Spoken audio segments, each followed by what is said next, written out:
pour adorer notre Seigneur. Adorer, c'est contempler. Adorer, c'est lui pouvoir lui adresser nos prières pour ce qu'il est, pour ce qu'il veut faire, pour ce qu'il veut accomplir.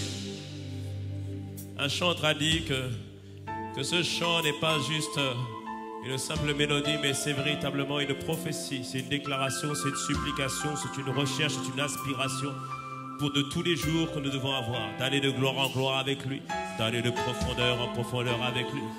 Parce qu'il y a des profondeurs avec le Seigneur, il y a des gloires, il y a de gloire en gloire, il y a un processus de gloire en gloire avec le Seigneur. Aujourd'hui tu connais le Seigneur d'une certaine manière, demain tu vas le connaître de manière différente. Et plus que jamais tu dois aspirer à aller en profondeur avec lui. Il y a une dimension de profondeur de la parole de Dieu. Lorsque tu lis la parole de Dieu, au départ ça te paraît un peu comme des histoires. Après quand tu lis, tu réalises que ce n'est pas des histoires, c'est des faits bibliques. C'est-à-dire que tu es parti en profondeur dans la parole. Après quand tu lis ces faits bibliques, tu réalises que ces faits bibliques parlent à ta vie et que ces faits bibliques t'aident à régler ta vie. Tu es allé de profondeur en profondeur. Mais après quand tu regardes la parole de Dieu, et que tu vas encore beaucoup plus en profondeur, tu réaliseras pourquoi l'apôtre Paul il disait qu'il y avait un secret caché dans les Écritures Christ. Lorsque tu regardes la profondeur, tu réaliseras que partout, il ne s'agit que de Christ. Lorsqu'on parle de Adam qui était venu, c'était une image de Christ.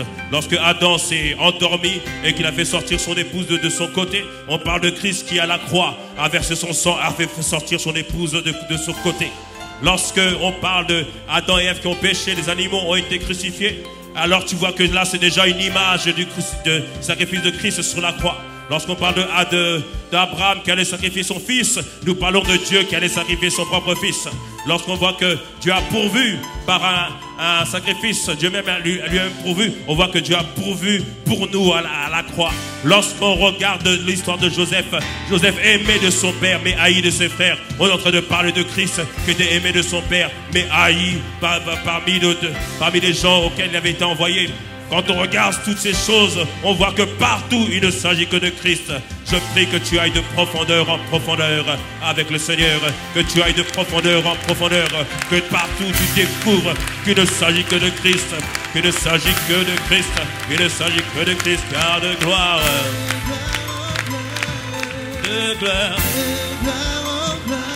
tu... Oui, dis-lui. Demande-lui comme une prière.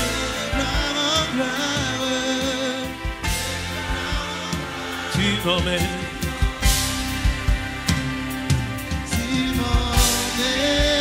Dans les profondeurs. De ta sainteté. Tu m'emmènes. Car de gloire en gloire. De gloire en gloire, tu m'emmènes. C'est une prière, nous disons, de ta nous. Tu emmènes. Disons de gloire en gloire, oui, de gloire.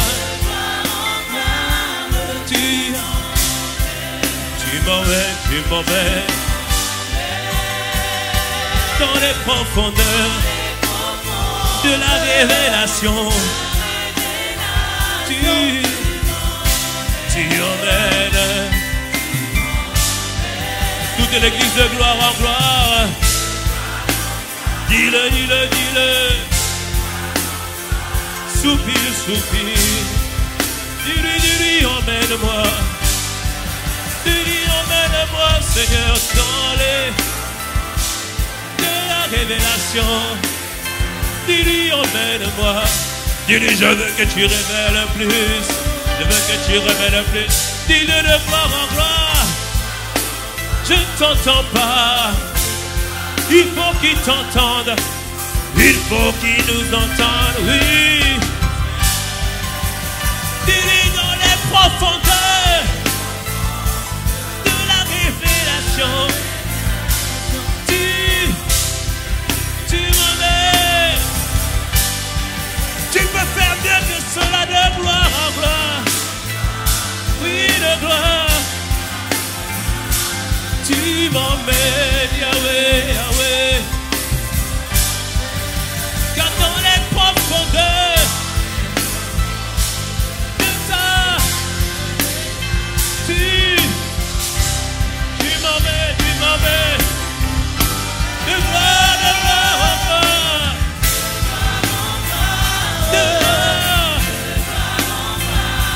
tu m'emmènes, Yahweh. Car dans les de ta révélation, tu m'emmènes. On va lire plus haut, plus haut, plus haut. Je veux aller, je veux aller.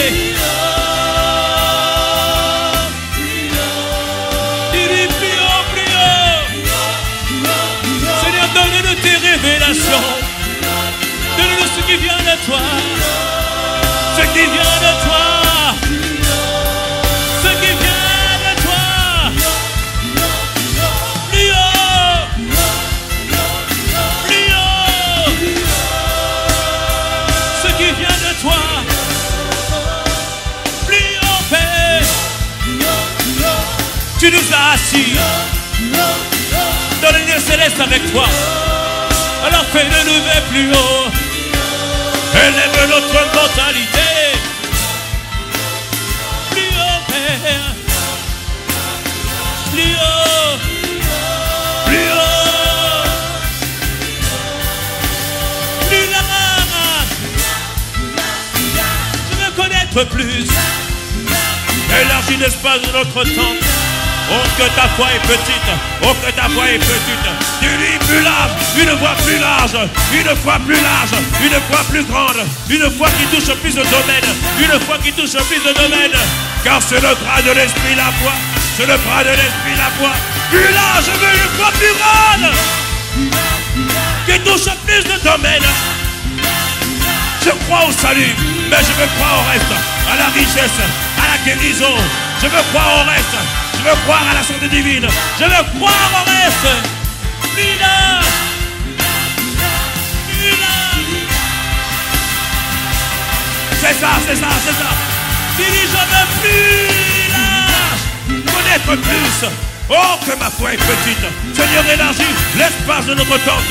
Élargis l'espace de notre tente. Oh, que notre foi est petite. Seigneur, rends-la grande. Rends-la ferme. Rends-la ferme. Toi qui es l'auteur de notre foi. Toi qui es l'auteur de notre foi. Rends-la parfaite. Perfectionne notre foi. Perfectionne notre foi.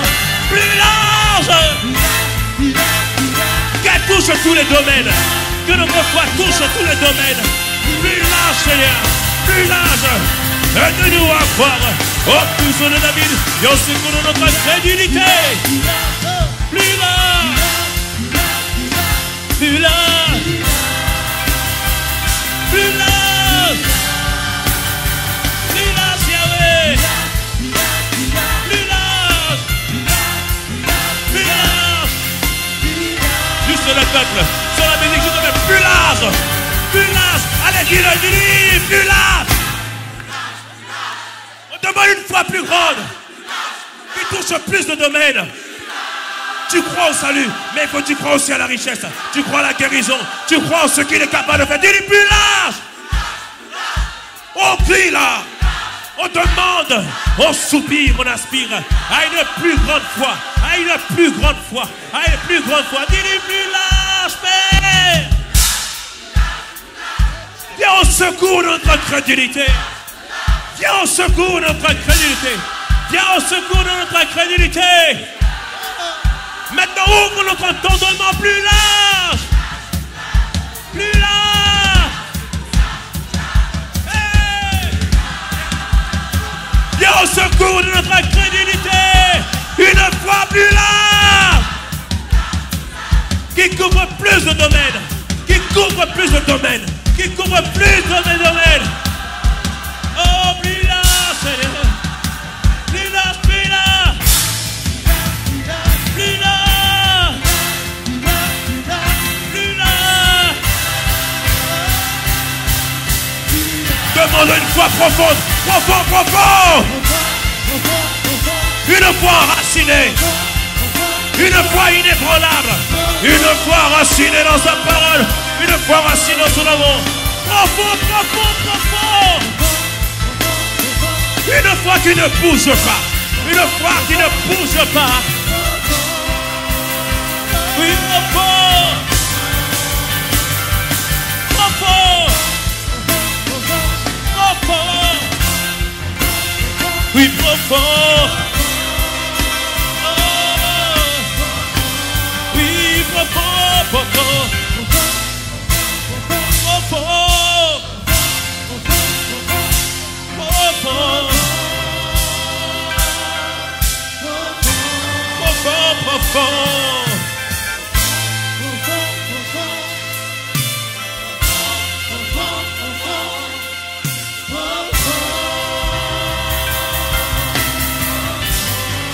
Donne-nous une foi plus large, une foi plus profonde, une foi qui soit dans la longueur, qui ne dure pas un jour, qui ne dure pas une semaine, mais qui dure tout le temps, Seigneur Père. Là, tu m'as dit que lorsque tu viendras, que tu trouveras de la foi. Seigneur, que tu trouves en nous un peuple rempli de foi, un peuple embrasé, un peuple qui te dit, Père, nous voulons une foi plus large. Acclame-le, lui qui est l'auteur de notre foi, et lui qui l'amène à la perfection.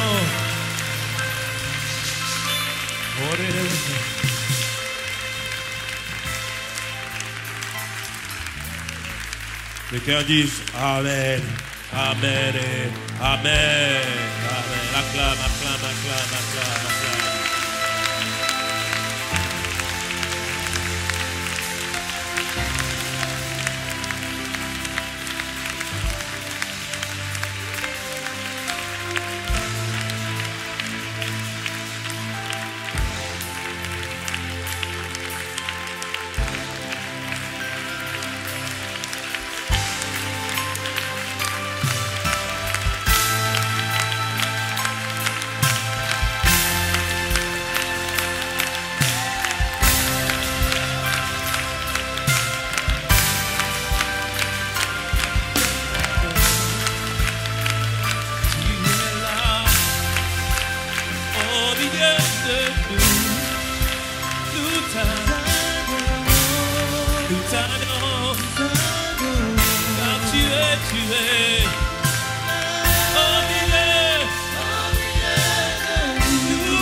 Conduis ce moment, inspire les paroles de nos bouches, inspire les sentiments de nos cœurs. Fais ton œuvre au milieu de nous, Seigneur. Nous t'adorons, Yahweh. Amen, amen, amen, amen, amen.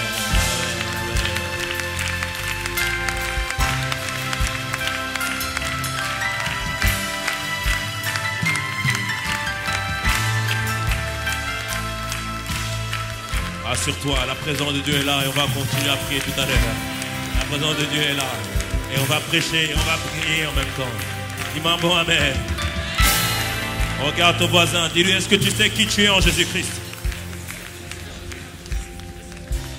Pose-lui la question. Mais réponds à ton voisin, il t'a posé une question. Amen, nous pouvons prendre place.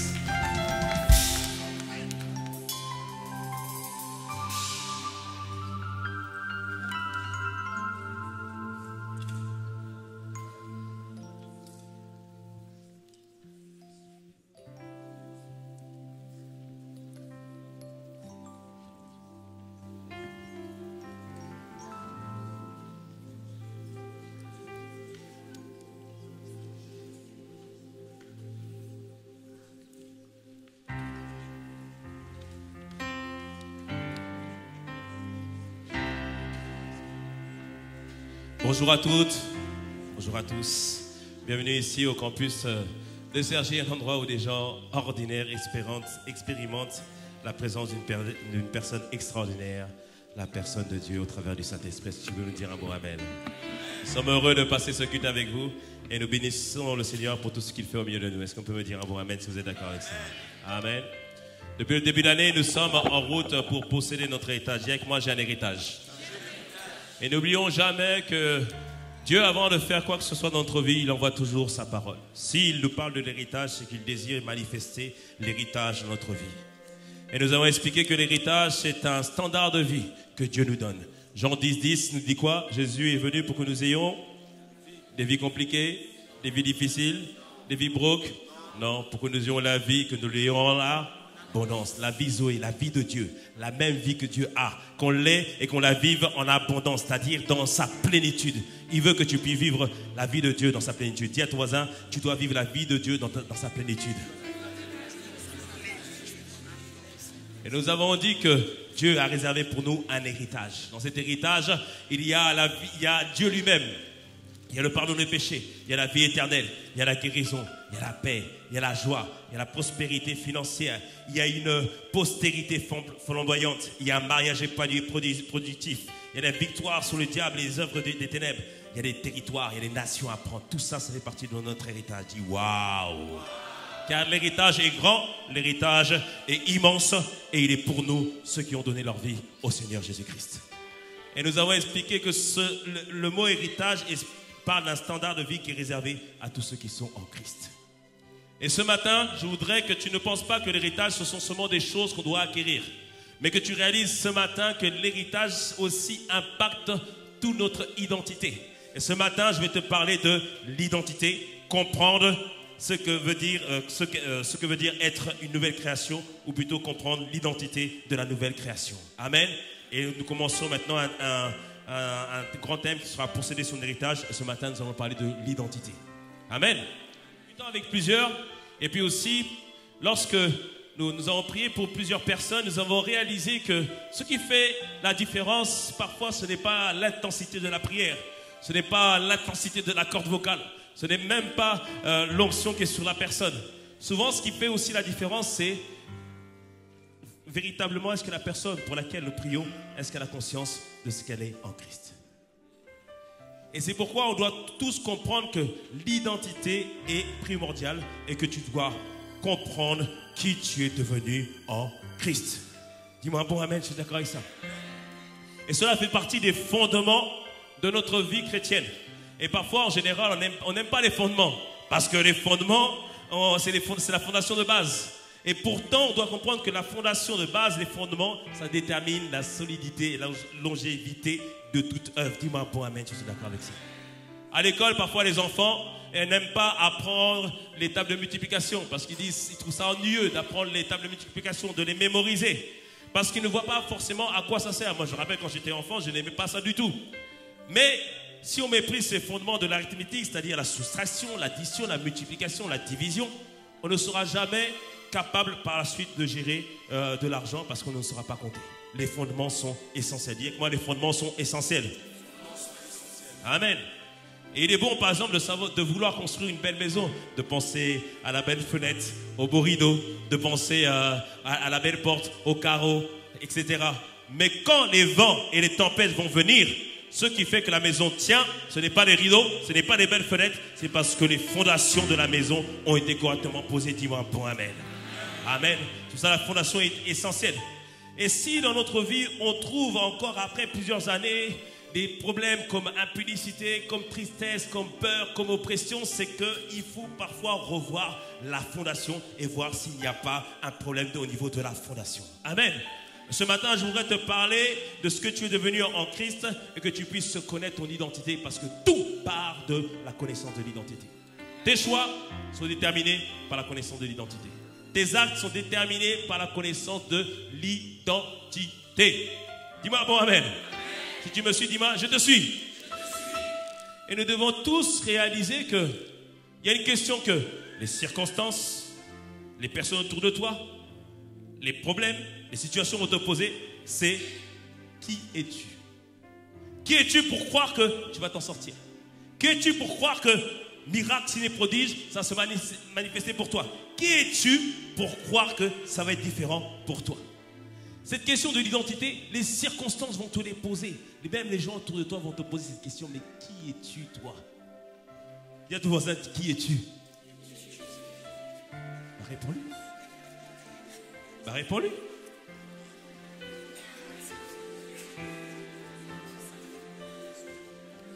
Si tu as dit Jean-Paul, c'est plus que ça. C'est plus qu'être Jean-Paul. Dis-moi bon amen. Parce que pourquoi je te dis ça? Jésus a été... plusieurs lui ont posé ces questions.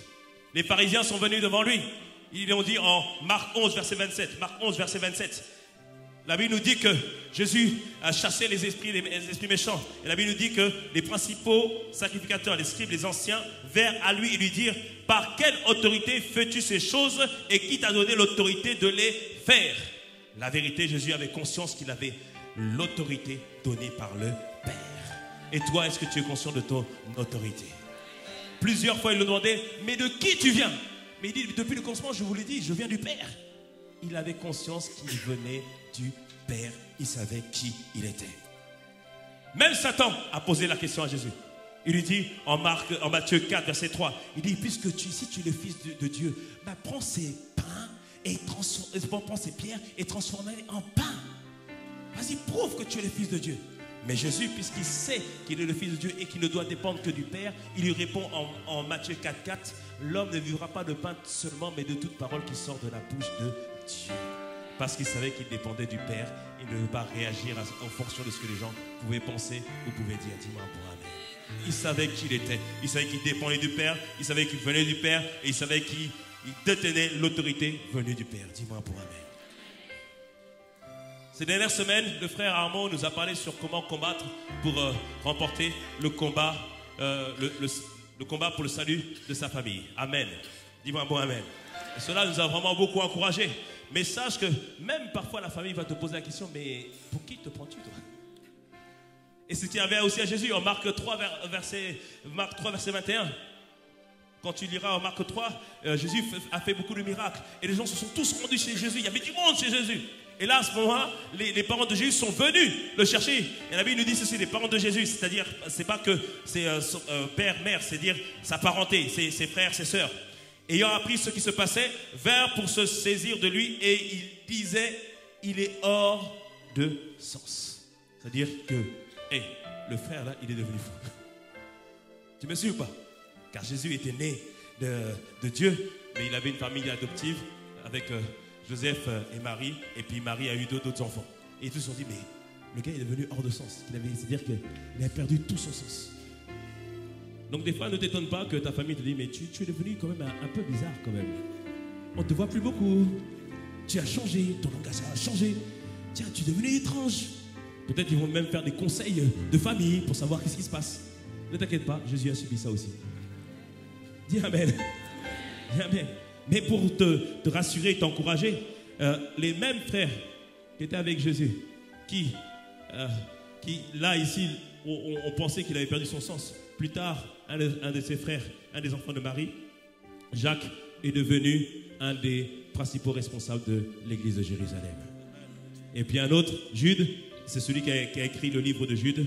Et dans ce livre, il s'appelle simplement, il dit, je suis le frère de Jacques, en disant, bon, je ne vais pas dire je suis le frère de Jésus, puisque je ne suis pas né de Dieu directement. Tu comprends ce que je veux dire? Mais ils ont grandi avec lui. Et cela te donne de l'espoir. Pourquoi? Parce que Jacques et Jude, eux, ils ont dit à Jésus qu'il était hors de sens. Maintenant, ils ont donné leur vie au Seigneur. Ils ont été une grande source de bénédiction.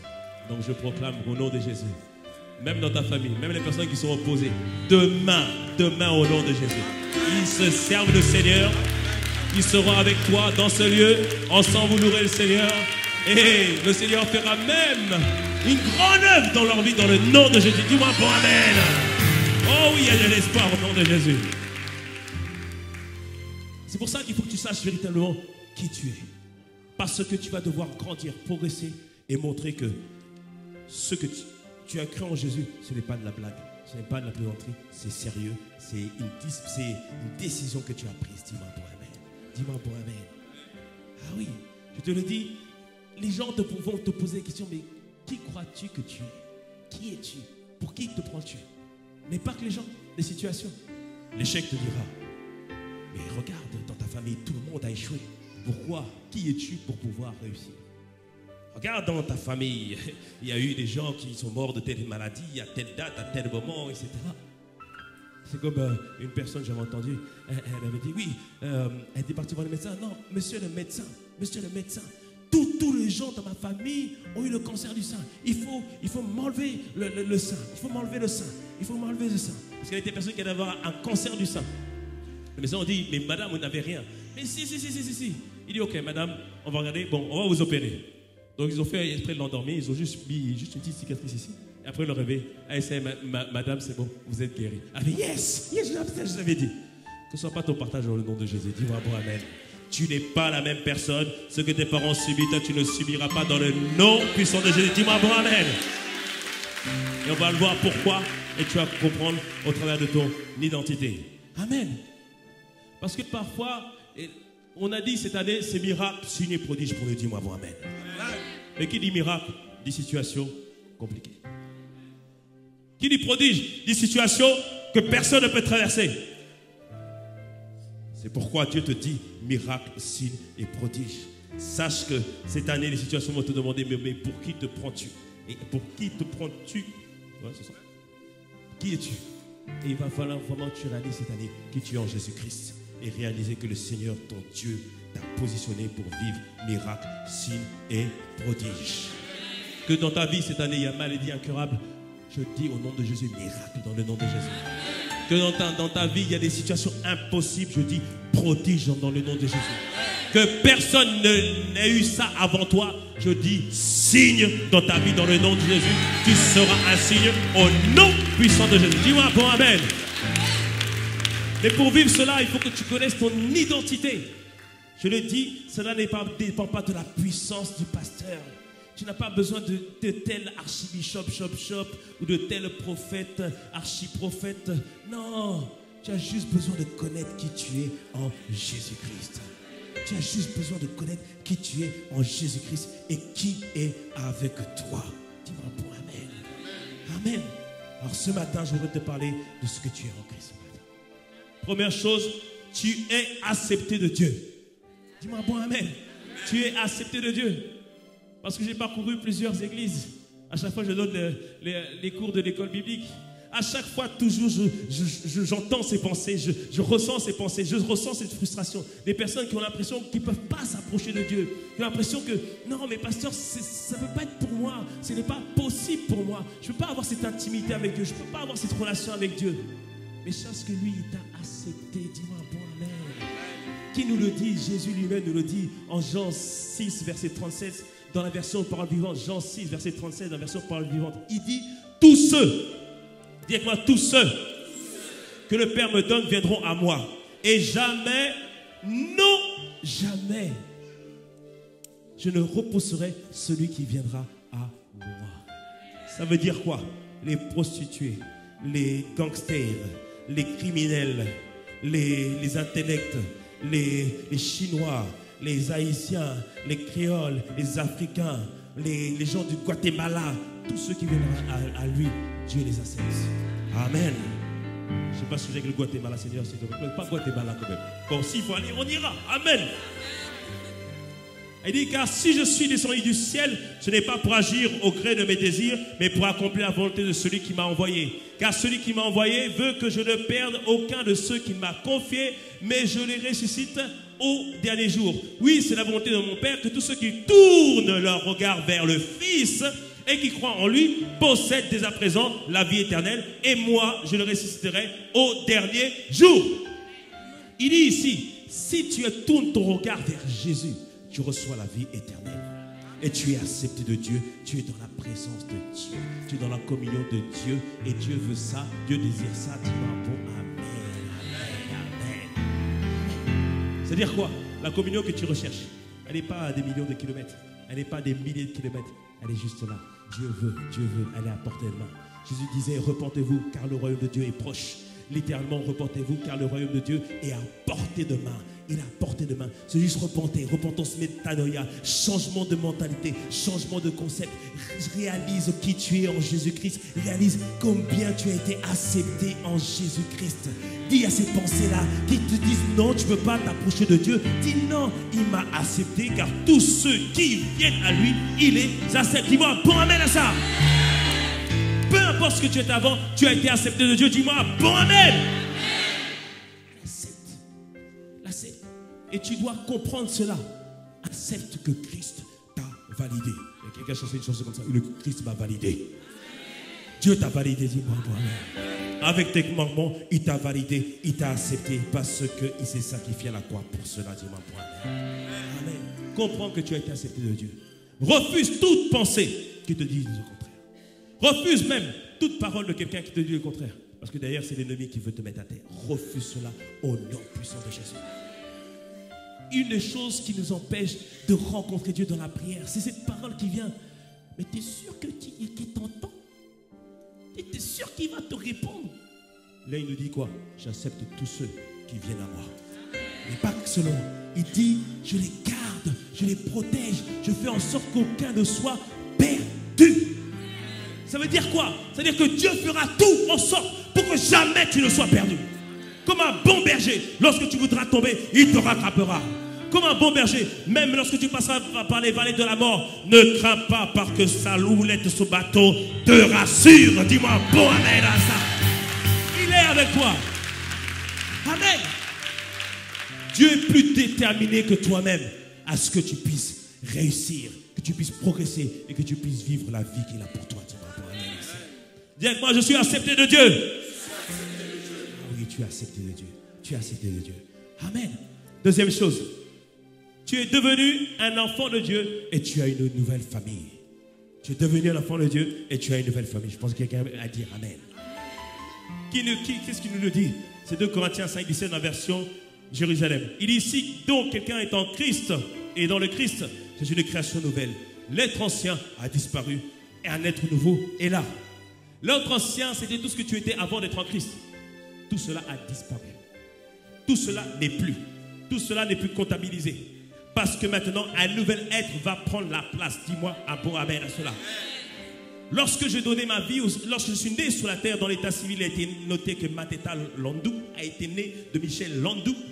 Mais lorsque j'ai donné ma vie au Seigneur, il y a un nouvel état civil qui a été promulgué dans les cieux. Maintenant, ils sont marqués né de Dieu par l'Esprit Saint, enfant de Dieu.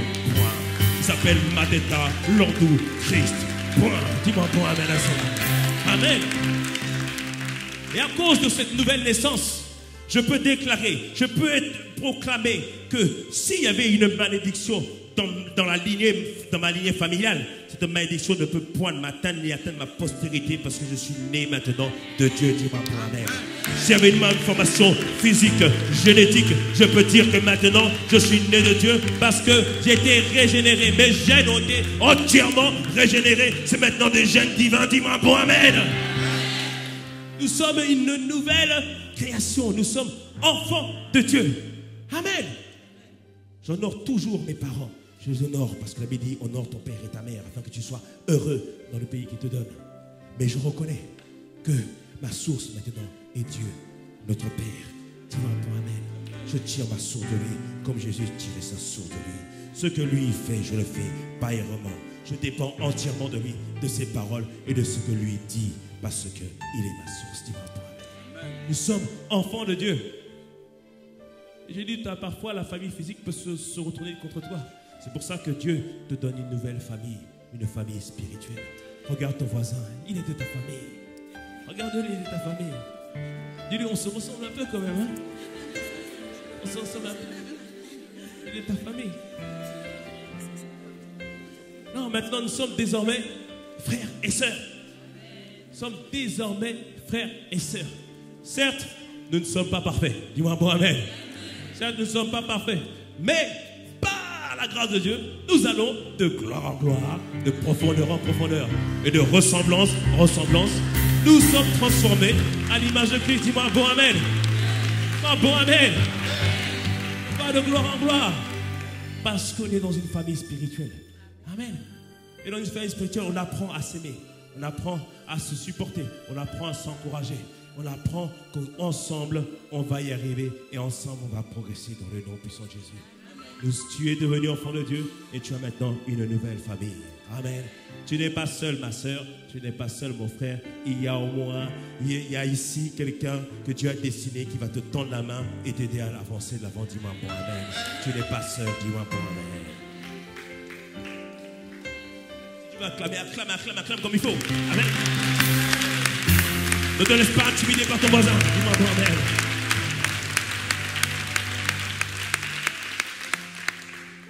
On doit vraiment réaliser que nous sommes en Christ. Non seulement tu as été accepté de Dieu, non seulement tu es devenu enfant de Dieu, tu as une famille spirituelle, mais maintenant, maintenant tu sais que tu transportes une personne différente au-dedans de toi. La Bible nous parle des Corinthiens. 1 Corinthiens 1, vous lirez à la maison. L'apôtre Paul décrit comme quoi que les Corinthiens, il ne leur a manqué aucun don, aucune grâce. Pourquoi? Parce qu'ils avaient reçu toutes les révélations de la parole de Dieu. Tout, la Sainte Seine, le Saint-Esprit, les dons spirituels, tout. Ils avaient expérimenté une dimension du Saint-Esprit. Ils avaient expérimenté tout ça. Mais 1 Corinthiens 2, 1 Corinthiens 3, 1 Corinthiens 4, 1 Corinthiens 5, 1 Corinthiens 6, 1 Corinthiens 8, 9, 10, 11, 12. L'apôtre Paul leur reprochait les impudicités, les disputes, les critiques, parce qu'ils négligeaient toutes ces choses-là.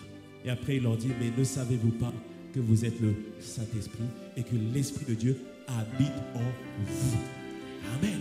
Parce que non seulement tu as été accepté de Dieu, non seulement tu es devenu enfant de Dieu, mais maintenant, tu abrites en toi la personne de Dieu au travers du Saint-Esprit. Oh.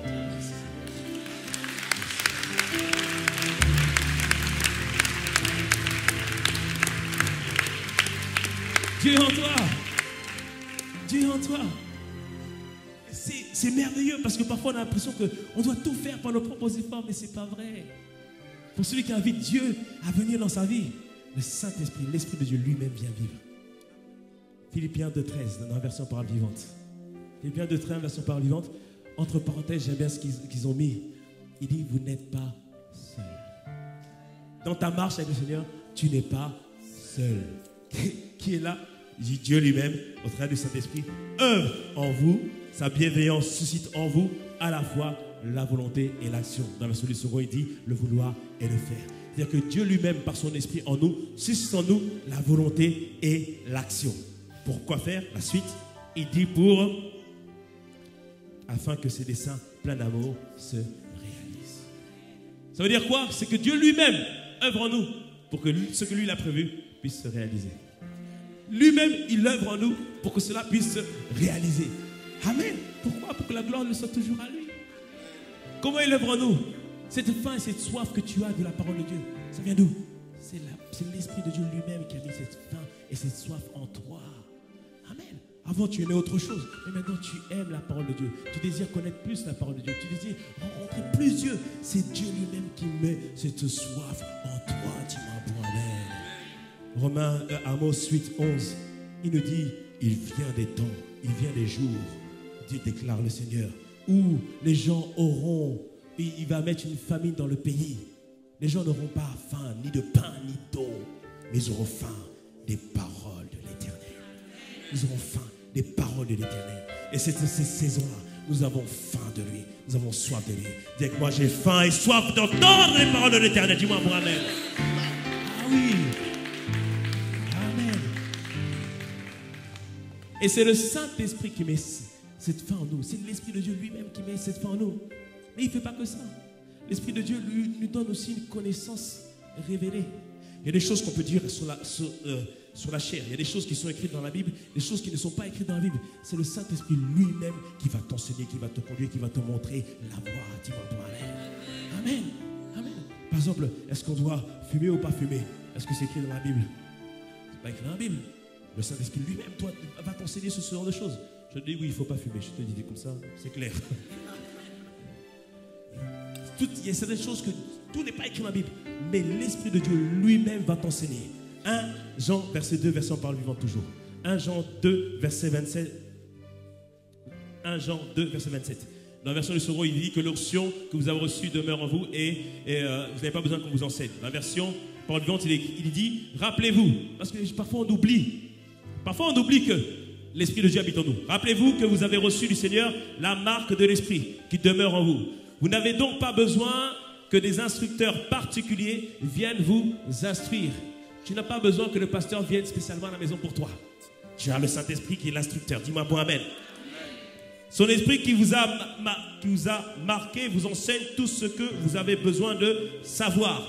Et vous enseigne la vérité, jamais l'erreur.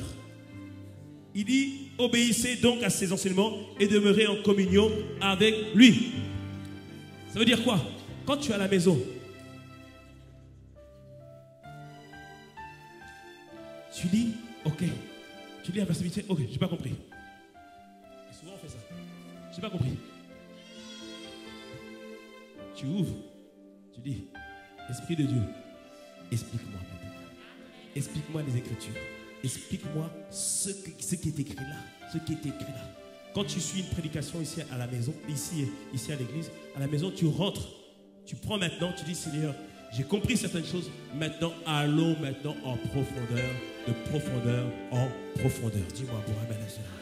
Car il y a des profondeurs dans la parole de Dieu. Et c'est le Saint-Esprit qui nous conduit dans ces profondeurs de la parole de Dieu. C'est le Saint-Esprit qui le fait.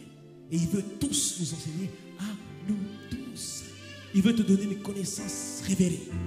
Pas juste que ce soit des mots inscrits dans un livre, mais que ce soit quelque chose que toi tu vives, quelque chose que tu connaisses, quelque chose qui soit une ferme certitude. Au point que tu dises, je sais, que je sais, que je sais, que je sais, que je sais, que je sais. De la même manière que tu sais, que tu sais, que tu sais, que tu sais, que tu sais que tu es enfant de Dieu, de la même manière, le Saint-Esprit va t'amener de profondeur en profondeur, de révélation en révélation. Et tu vas voir, tu vas augmenter, tu vas augmenter. Tu vas demander que plus large, plus large, plus large, plus large, plus large, plus large. Plus de connaissances, plus de foi et plus de faveur, plus de grâce avec lui. Amen. Dis-moi bon amen à ça. C'est le Saint-Esprit, c'est Dieu lui-même qui œuvre en nous. Le Saint-Esprit, c'est l'Esprit de Dieu tout simplement. Et une des prières que tu dois faire au quotidien, c'est pas juste donne-moi la voiture, donne-moi le mari, donne-moi ceci, donne-moi cela. Donne-moi simplement cette soif de toi. Donne-moi ce désir pour toi. Parce que c'est lui qui met la soif. Mais c'est à toi de demander. C'est à toi de demander. Jean 7, verset 37, il dit, c'est un des seuls passages où Jésus a crié. Jean 7, verset 37. Il dit, Jésus s'écria que celui qui a soif, il vient y boire. Il va donner une eau. Et celui qui va boire de cette eau, des fleuves de vie vont sortir de son sein de manière littérale. Dis-moi bon amen. Amen.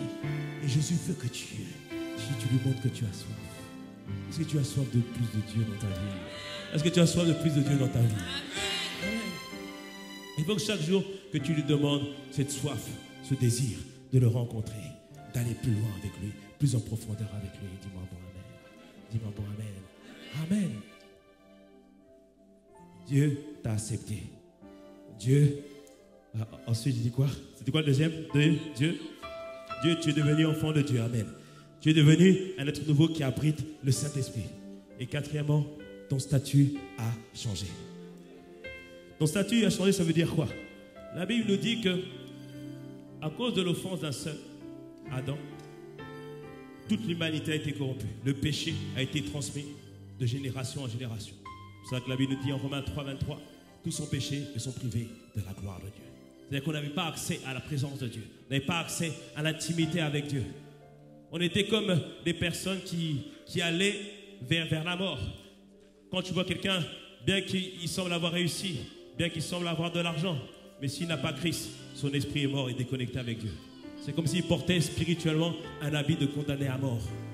Mais nous, qui sommes en Christ, notre statut a changé. Dis-moi bon amen. Notre statut a changé. Première chose, nous sommes déclarés justes, déclarés justifiés. Justifié, c'est-à-dire quoi en anglais? C'est righteousness, c'est-à-dire rest standing before God, c'est-à-dire être agréable devant Dieu. Nous sommes rendus agréables devant Dieu. Pourquoi? Parce que Christ a payé le prix pour nous. Ce n'est pas à cause de nos actes, mais c'est justifié par la foi que nous sommes sauvés. Romains 5, verset 11, je crois. Romains 5, verset 1. Nous sommes justifiés par la foi. Ça veut dire quoi? Peu importe ce que tu as fait auparavant, il t'a déclaré non coupable. Avortement, non coupable. Impudicité, non coupable. Crime, non coupable. Il t'a déclaré non coupable. C'est-à-dire que je peux m'approcher devant Dieu avec aucun sentiment de péché, aucun sentiment d'infériorité et aucun sentiment de culpabilité. Parce que Christ m'a justifié. Dis-moi bon amen à ça. Dis-moi bon amen à ça.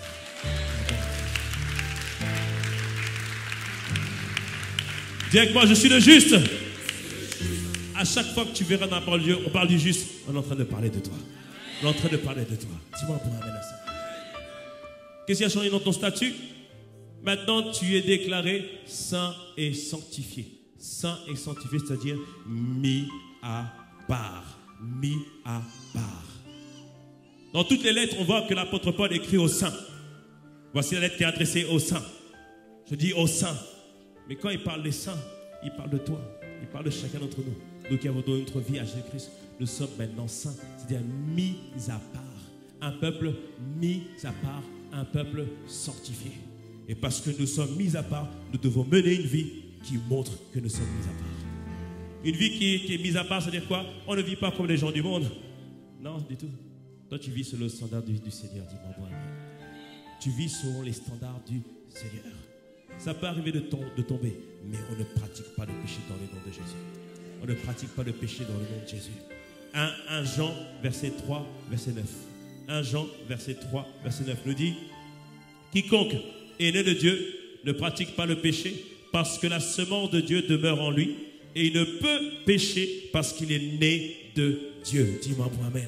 Ça veut dire quoi? À cause de la parole qui est en toi et à cause de la personne qui est en toi, tu ne pécheras pas dans le nom puissant de Jésus. Tu ne pécheras pas dans le nom puissant de Jésus. Aucun péché n'est trop fort qui peut te pousser à pécher. Dis-moi pour amen. Parce que le Saint-Esprit habite en toi. Est-ce que ça veut dire que les pensées de péché ne vont pas venir? Non. Est-ce que ça ne veut pas dire que les envies ne peuvent pas venir? Non. Les envies seront là, les pensées seront là, mais toi, domine sur ces pensées. Dis-moi un peu amen. C'est-à-dire quand tu vas sentir des choses monter, alors tu pries et tu dis: Saint-Esprit, calme ces pensées dans le nom puissant de Jésus. Lorsque les pensées de tristesse vont venir, prends autorité contre ces pensées de tristesse. Ne pense pas que ces pensées c'est toi. Ce n'est pas toi. Dis-moi un bon amen. Toi tu es quelqu'un de joyeuse. Tu es une personne joyeuse. Tu es quelqu'un de joyeux. Dieu t'a créé pour la joie. Lorsque la tristesse vient, tu dis: no way, je domine sur la tristesse. Dis-moi un bon amen. Lorsque les pensées de découragement viennent, que cette année, j'ai dit miracle, on a dit miracle, signe et prodige, mais il y aura des montagnes qui paraissent insurmontables. Dans ces moments-là, tu dis: je domine. Dis-moi bon amen. Il faut que tu comprennes cela, parce que ça fait partie de ton identité, c'est dans ton ADN. Tu es saint, tu es mis à part. Tu es saint, tu es mis à part. Tu es saint, tu es mis à part. Ma soeur, cette relation, s'il faut couper, il faut couper. Dis-moi bon amen. S'il faut couper, il faut couper. Mon frère, arrête de courir partout. Reste tranquille. Dis-moi bon amen. Il dit: sans la sainteté, nul ne verra Dieu. Sans la sainteté, nul ne verra Dieu. Mais qui produit en nous cette nature de sainteté? Le Saint-Esprit. Enlève les doigts, balaye, enlève tout, ordure toutes ces pensées, tu enlèves tout ça. Il le fait, car c'est lui qui produit en nous le vouloir et le faire, la volonté et l'action. Dis-moi pour amen. Dis-moi pour amen. Je te vois rentrer dans une autre intimité, dans une autre nature. Dis-moi pour amen. Au nom de Jésus. Au nom de Jésus. Au nom de Jésus. Notre statut aussi a changé. Dieu nous a déclaré délivrés de la puissance des ténèbres. 1 Colossiens 1,13. Il nous a délivrés de la puissance des ténèbres et nous a transportés dans le royaume de son Fils bien-aimé. Pour beaucoup, parfois, on ne croit pas que le combat spirituel existe. Certains, quand ils lisent la parole de Dieu, ils voient que Jésus parle des démons, d'esprits méchants. Sache que mon frère, ma soeur, ça existe. Ce sont des oppressions, ça peut se manifester sous des oppressions, des pensées. Parfois, ça se manifeste la nuit, tu as l'impression qu'on t'attaque la nuit. Ici, il dit que Dieu t'a délivré de la puissance des ténèbres et t'a transporté dans le royaume de son Fils bien-aimé. Ça veut dire quoi? Délivré de la puissance des ténèbres. Ça veut dire que auparavant, tu étais parmi les personnes qui ne connaissaient pas Christ. Mais maintenant, Dieu a posé sa main, il t'a pris, il t'a transporté dans son royaume. Et maintenant, tu es caché en Christ. Ça veut dire quoi? Que même si l'ennemi te cherche, il ne peut pas te trouver parce que tu es caché en Christ. Tu es caché, tu as été transporté. Tu as été transporté. Est-ce que ça veut dire que je n'aurai pas d'oppression? Si, des fois ça viendra. Est-ce que ça ne veut pas dire que l'ennemi ne fera pas ma porte? Si, ça peut venir. Mais ça veut dire quoi? Ça veut dire que tu es caché en Christ. Tu as l'autorité de Christ et tu peux déclarer no way, je refuse cela. Ce n'est pas mon partage, ce n'est pas mon héritage parce qu'il m'a transporté dans son royaume de lumière. Dis-moi bon, amen, dans le nom puissant de Jésus. Clame, clame.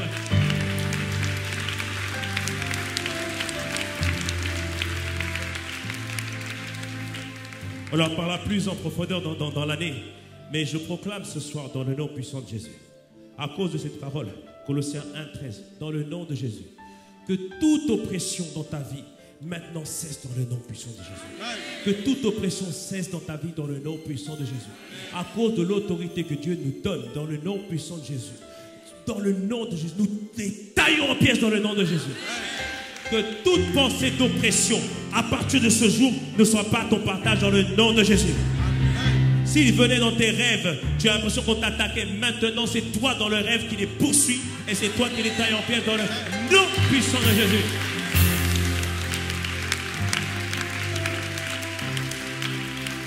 Et je déclare que jusqu'à la victoire totale sur cela, sur ces oppressions, personne ne t'arrache à la vie dans le nom de Jésus. Personne ne t'arrache à la vie dans le nom puissant de Jésus. Ni la vie de tes enfants, ni la vie dans ton foyer, ni la vie dans ta famille. Dans le nom puissant de Jésus. Cette parole est certaine, elle s'accomplit et elle se manifeste dans le nom de Jésus. Nous prenons autorité et nous déclarons au nom de Jésus, ça suffit.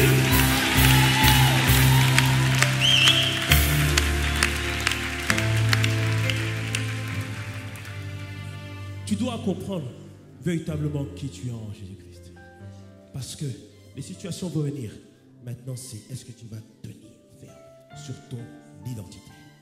Est-ce que tu me suis ce matin? Dis-moi, je te suis. Amen. Et nous devons vraiment réaliser cela que désormais, à cause de ce que nous sommes enfants de Dieu, nous sommes déclarés vainqueurs plus que vainqueurs. Tu n'as même pas encore remporté de combat, mais tu es déjà déclaré vainqueur. Car Christ a déjà remporté. Quand tu affrontes une situation, tu n'es pas en tant que challenger, tu as déjà la ceinture de plus que vainqueur, conquérant, déterminé. Tu es déjà vainqueur. Et cette année, celui qui fléchit le genou, ce n'est pas toi, c'est l'ennemi qui mord. C'est l'ennemi dans le noir. C'est les situations qui fléchissent cette année dans le nom de Jésus. Les situations qui fléchissent cette année dans le nom puissant de Jésus. Et je voudrais aussi que tu réalises que notre nouvelle naissance nous a conféré un nouveau positionnement. La Bible nous dit au sujet de Jésus-Christ, en Éphésiens 1, verset 20, il a déployé en Christ, en le ressuscitant des morts et en le faisant asseoir à la droite dans les lieux célestes. Il dit que Jésus a été assis au-dessus de toute domination, de toute autorité, de toute puissance, de toute dignité et de tout nom qui peut se nommer, non seulement dans le siècle présent, mais encore dans le siècle à venir. Amen. C'est ce qu'il dit au sujet de Jésus.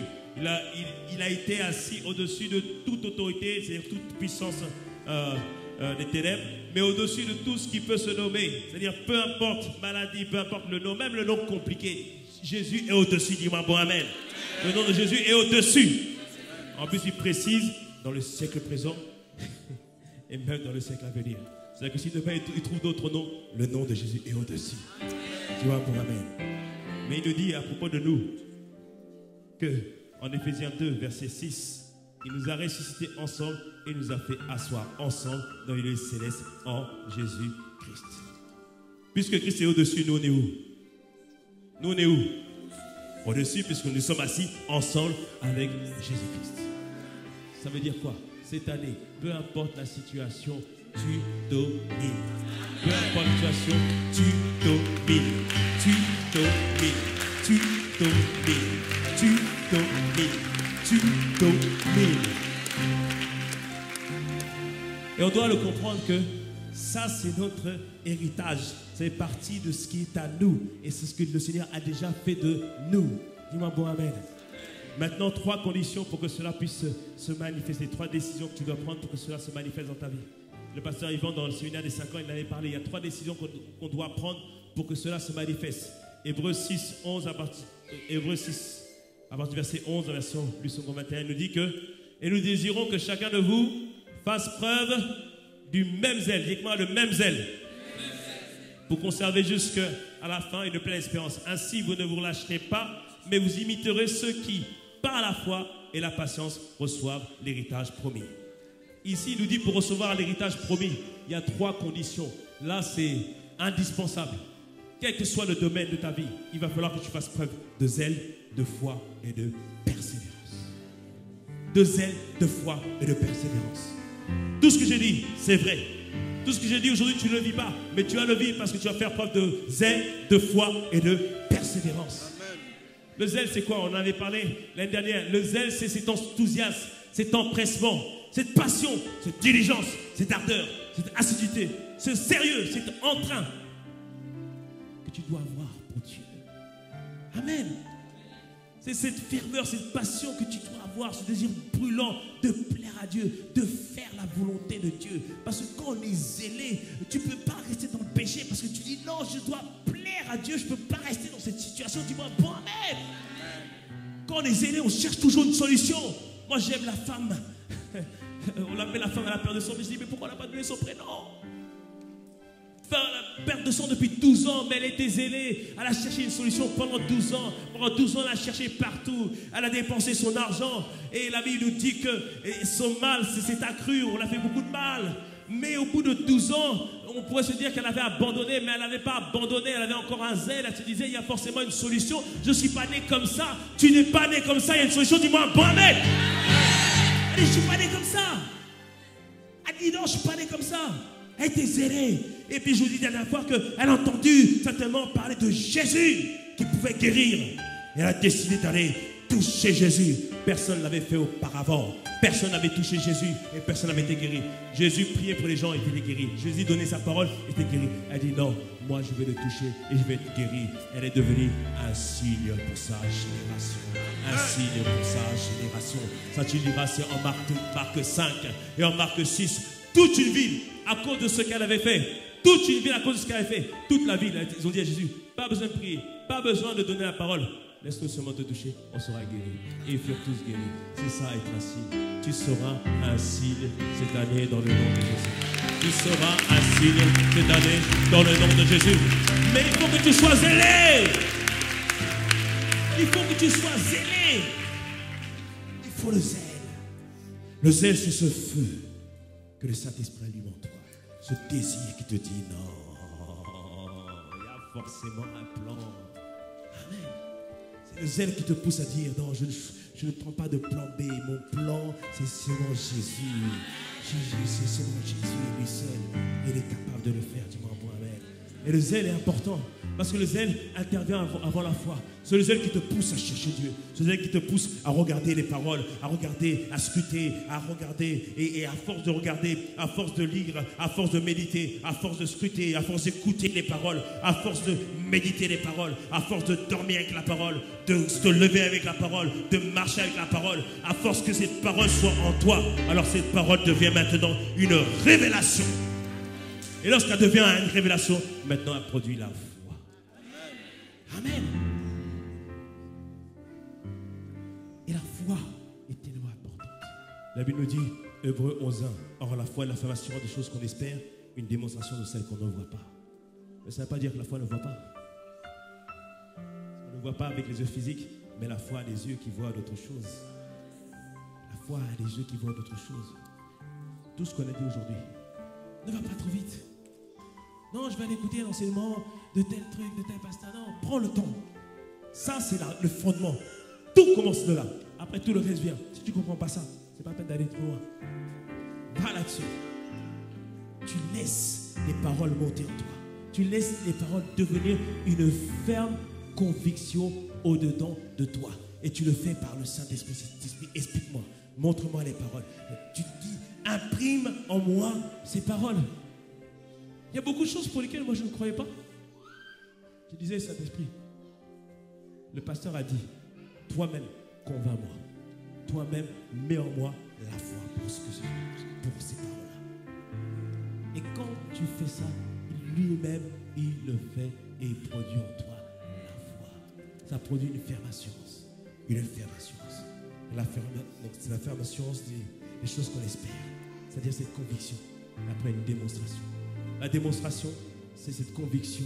C'est ces actes que tu vas poser qui vont démontrer que tu sais qui tu es et véritablement tu sais que le Seigneur a le meilleur pour toi. C'est la foi qui fait que jamais tu es ébranlé. C'est la foi qui fait que à chaque fois tu te relèves. C'est la foi qui te fait encore te relever. C'est la foi qui fait que même lorsqu'on te met des coups, tu dis hey, I am back. C'est la foi qui fait ça. C'est la foi qui produit ça. Amen. Amen.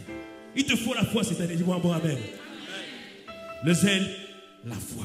Donc médite encore. Et cela produit la foi. Et après, il te faut l'endurance. L'endurance parce que tout ne viendra pas d'un coup d'un seul. L'endurance et la persévérance parce que tout ne se fera pas d'un coup d'un seul. La semaine dernière, le frère Ramon vous a dit qu'il faut faire preuve de patience par rapport au salut de la famille parce que parfois ça peut prendre du temps. Quand on regarde l'héritage, le peuple hébreu, l'ombre de l'héritage, c'est la conquête de Canaan par le peuple hébreu. Mais ça ne s'est pas fait en quelques jours. Ça a pris 7 ans et au bout de 7 ans, ils n'ont pas tout conquis. C'est pour ça qu'il faut que tu fasses preuve de persévérance et d'endurance. Faire preuve de persévérance et d'endurance. Comme cette femme à la perte de sang, pendant 12 ans, elle a persévéré, mais elle a eu sa percée. Alors cette année, sois persévérant. Persévérant dans la prière. Persévérant dans tes supplications. Persévérant dans tes jeûnes. Persévérant dans tes habitudes. Persévérant. Ne pense pas que... Parce que parfois on dit, mais ça fait longtemps que je fais ceci, ça fait cela. Je pensais que ça allait marcher. Continue. Tu verras. Ça va marcher. Amen. Amen. Rappelez-vous toujours, Matthieu 7. Il dit que demandez et vous recevrez. Cherchez et vous. Et après il dit quoi? Frappez, insistez, continuez et la porte sera ouverte. Il faut toujours persévérer. Toujours persévérer. Le Seigneur va le faire dans ta vie dans le nom de Jésus. Le Seigneur va le faire dans ta vie dans le nom de Jésus. Dis-moi bon amen.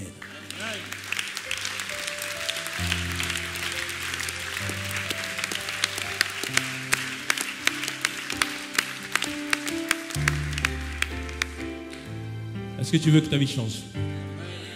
Est-ce que vraiment tu veux que ta vie change? Est-ce que vraiment tu veux qu'elle change? Le Seigneur le veut aussi. Le Seigneur veut aussi. Alors on va se lever, on va demander au Seigneur qu'il le fasse dans nos vies dans le nom de Jésus.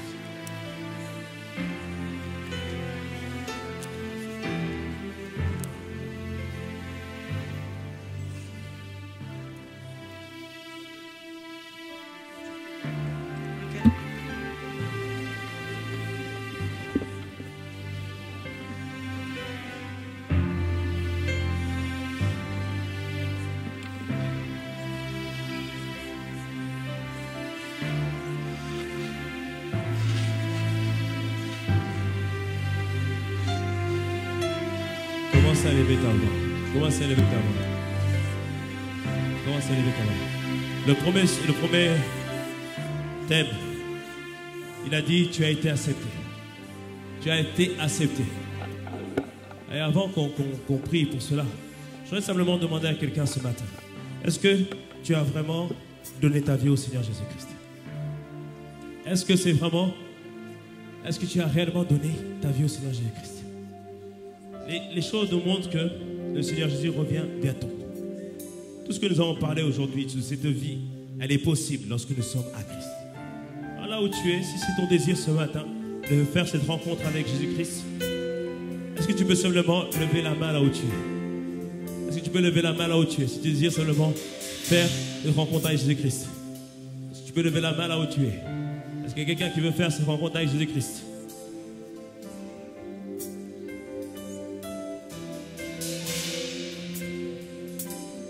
Est-ce qu'il y a quelqu'un qui veut faire cette rencontre avec Jésus-Christ ce matin?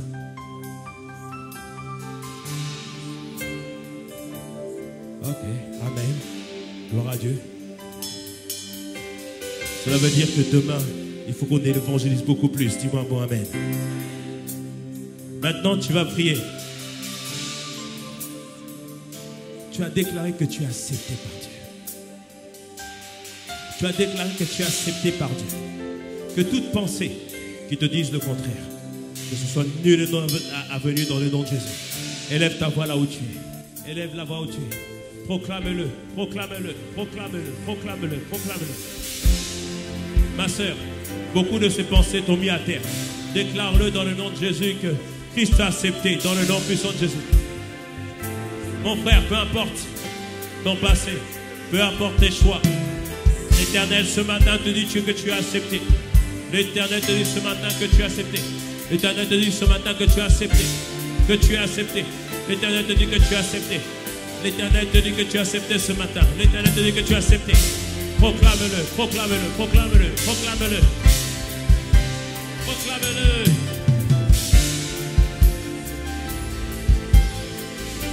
Proclame-le, proclame-le, proclame-le.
Dis avec moi.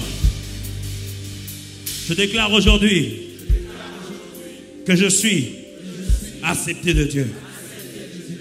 Je prends autorité contre toute pensée qui me dise le contraire. Tristesse, dehors. Peur, dehors. Je proclame, je suis le juste de Dieu.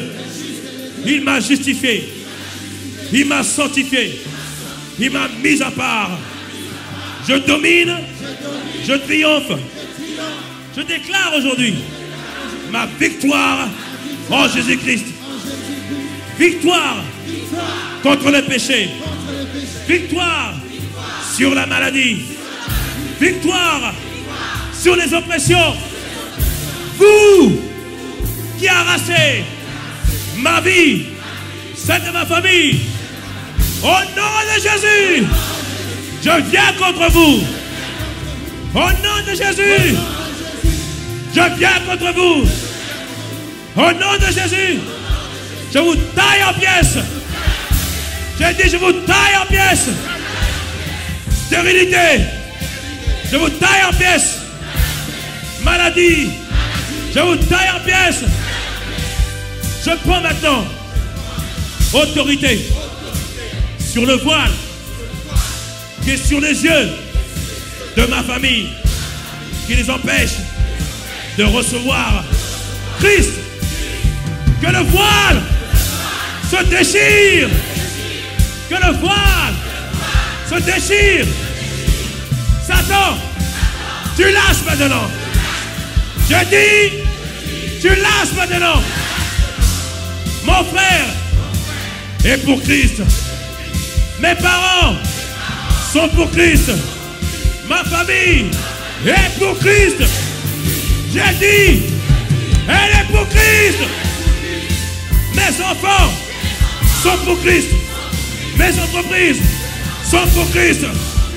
Mon mari ou ma femme dit, sont pour Christ. J'ai dit, il ou elle est pour Christ. Maintenant, prends autorité. Élève ta voix. Nomme les gens de ta famille. Appelle-les. Appelle-les. Appelle-les. Appelle-les. Appelle-les. On a parlé de combattre les de ta famille. Maintenant, tu as l'autorité. Tu as l'autorité. Appelle. Appelle. Déchire. Que Dieu déchire ce voile. Que Dieu déchire ce voile. Que Dieu déchire ce voile. Que Dieu déchire ce voile. Que l'ennemi desserre ses mains. Que l'ennemi desserre ses mains. Que l'ennemi desserre ses mains. Oui, il rachète, il rachète, il rachète. Oui, il rachète.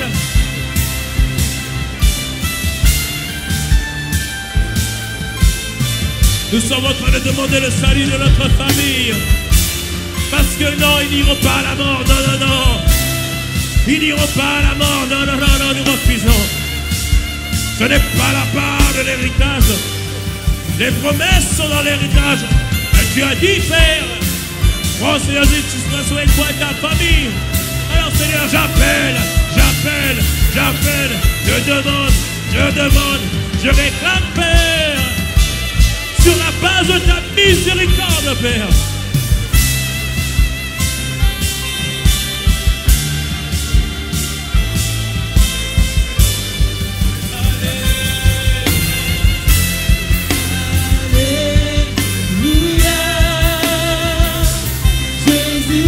Continue à proclamer, continue à proclamer. Proclame maintenant, prends ta guérison, prends ta guérison. Prends la guérison, prends la guérison, prends la guérison. Prends la liberté totale, prends la liberté totale, prends la liberté totale. Ce matin nous prions, ce matin nous prions. Prends la liberté, reçois ta liberté, reçois ta liberté, reçois.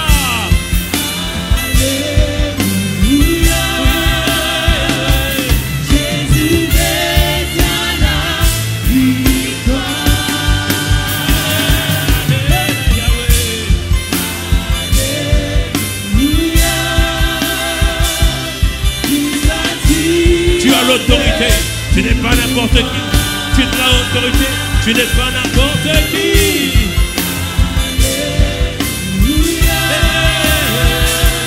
Jésus est à la victoire. Alléluia, alléluia. Il a triomphé pour moi.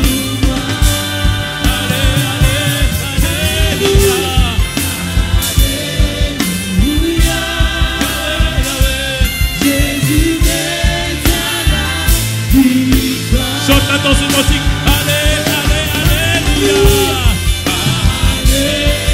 alléluia. Chante-le, c'est une proclamation. C'est une proclamation.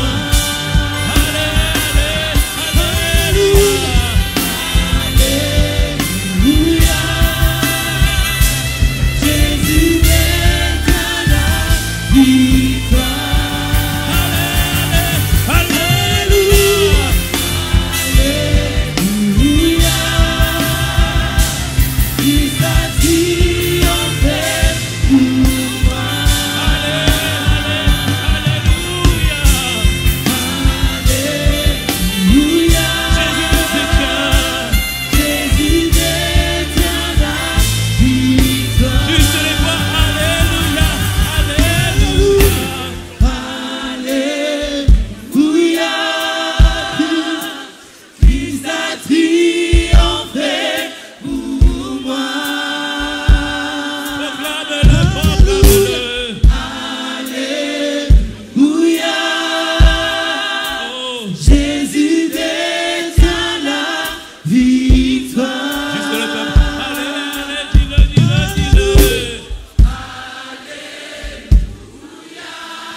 Vois la victoire venir. Vois la victoire venir. Alléluia. Dieu tient la victoire.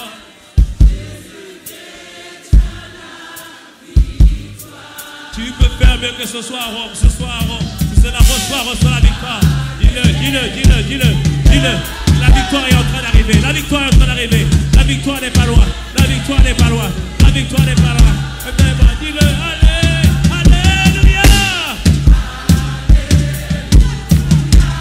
La victoire n'est pas loin. La victoire n'est pas loin.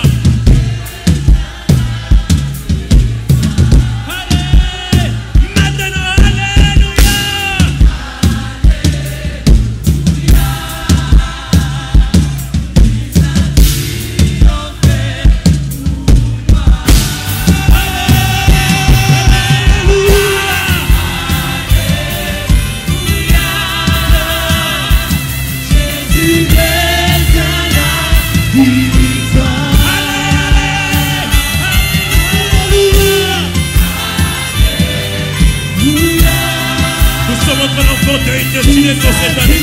Nous sommes en train d'envoyer une destinée pour cette année. Alléluia.